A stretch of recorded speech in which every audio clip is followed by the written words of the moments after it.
You're a sheep, and it's 80 degrees in October. Unacceptable, right? Oh, it's gonna be okay. Welcome to Cold Antler Farm, vlog episode 12.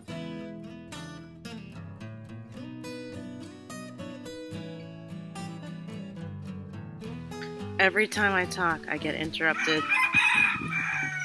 by a rooster. Jeez, what is this, a porn? Sorry. Turkeys follow me everywhere.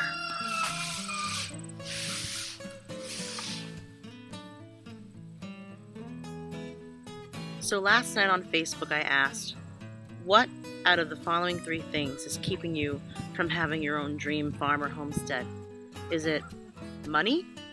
Is it approval from family members? Or is it fear?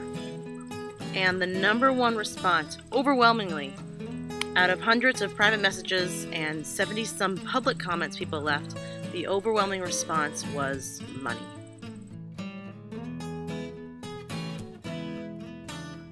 Money is something that gets in the way of getting things done, but it shouldn't stop you entirely. There are so many free resources available to you right now, starting with the internet. There's more information on your smartphone available to you than the people who were in the original Alexandrian library. Just embrace that. Accept the fact that if you can't buy your land today, and you can't buy those rabbits or those chickens or those cows, you can at least learn one new fact about that animal, and that's moving towards your farm. Information is power, information is free. It usually costs nothing to WOOF, which is an acronym that stands for Worldwide Opportunities in Organic Farms. Usually costs nothing to WOOF, or to intern, or to just call your local CSA and say, hey, I'm not a member, but I'd like to be. I also want to farm someday. Can I help? And I know some of you are thinking, listen, Jenna, I have no money. I also have no time. I don't have the ability to leave for a weekend and work at someone's farm. I have kids to raise, or I don't have the ability to, spend 6 hours reading a book or weeding even a backyard garden because I'm doing this other job just to pay the bills. And you might feel trapped, and you might feel scared. So, I guess the best advice I have for this is, if you're in a job you don't like, or you're working somewhere you don't want to be, understand that that's just your current state of being.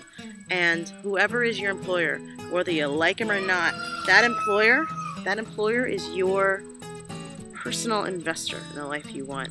Everyone who's writing those checks to you, whether it's the Walmart company or your boss at the gas station or, the people at your local co-op or a board of directors, whatever it is who's writing the checks you put in the bank right now, that's your personal investor, and they're investing in the farm you want. So treat them the way you treat any investor.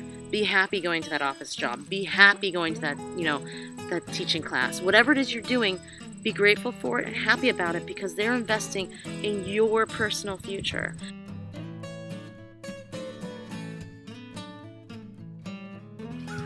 We're all living in our own personal mythology. We're all heroes in our own personal journeys.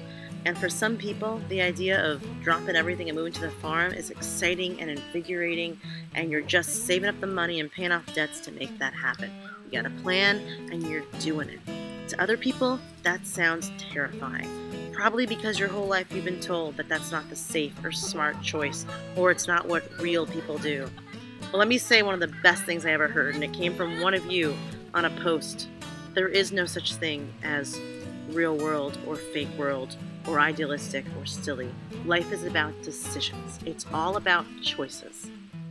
I can't imagine not living with that mission every day. I can't imagine getting up and still going to the office I used to go to. Holy crow, I'd be dead of a heart attack at 50 because I'd be so miserable. I might be scrappy, you may or may not like me, but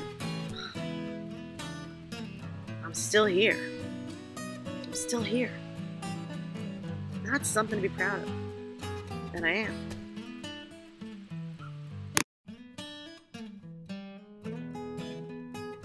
The problem I hear about most from reader emails is, listen, I'm willing to just eat spaghetti and not go on vacation and not buy any new clothes and live as frugal as possible to pay down debt and to, get this dream of living on a farm. I want to save up 6 months of salary and just do it. Take the plunge. If we fail, we fail, but we've bought the land, we're out there on the land, and we're trying it. I'm willing to do that. I want this adventure.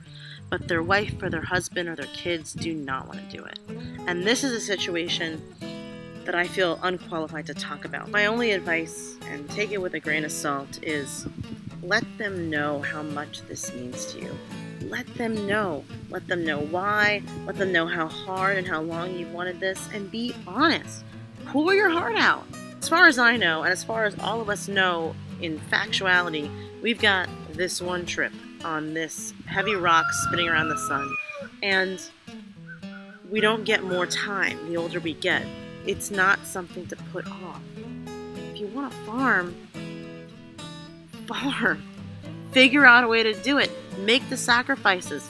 Sell the extra car. If your family needs two cars, find out how your family has one car. 100 years ago, nobody's family had cars. At least, not many people's families had cars. Do you need 4 cell phone plans? Do you need to have a house full of leather furniture? I know one family that sold everything they owned. They had a huge yard sale, sold everything they owned, and ended up with, I think, $10,000 or $15,000, and that was the down payment on their farm. Wanting this life means getting uncomfortable, and getting comfortable with being constantly uncomfortable. Really, this all comes down to stop being passive and start being the woman or man you want to be to live the life you want to live. Man up, woman up. Start doing it, because in 2 or 3 years, that time's coming by no matter what. Would you rather be 3 years closer to your 5-year plan for a farm, or would you rather be in the same place wishing that when you watch this video now, you started? Start!